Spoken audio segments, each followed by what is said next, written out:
एक बार एक वैज्ञानिक ने एक टिड्डे को पकड़ा और उसे अपनी आवाज़ पर छलांग लगाना सिखाया।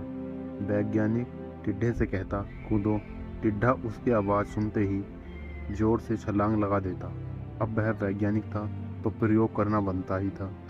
उन्होंने टिड्डे की छलांग पर प्रयोग किया। वैज्ञानिक ने उसकी एक टांग तोड़ दी और फिर बोला, कूदो। अब टिड्डे की छलांग की दूरी कम हो गई।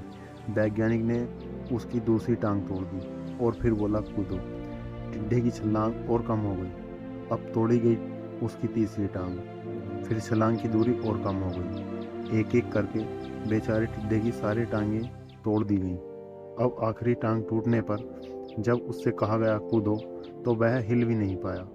अब वैज्ञानिक ने अपना निष्कर्ष अपनी डायरी में लिखा। जानते हो उसने क्या लिखा? जब टिड्डे की एक टांग तोड़ी गई तो वह थोड़ा बहरा हो गया। जब उसकी दूसरी टांग तोड़ी गई तो वो और बहरा हो गया।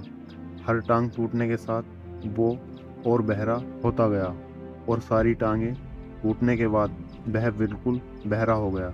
अब जोर जोर से चिल्लाने का भी उस पर कोई असर नहीं हुआ। वो तो अपनी जगह से हिला तक नहीं। छलांग लगाना तो दूर की बात है। इस कहानी को सुनकर आपको भी ऐसा लग रहा है ना कि क्या मूर्ख वैज्ञानिक था, इतनी सीधी सी बात उसे समझ में नहीं आई।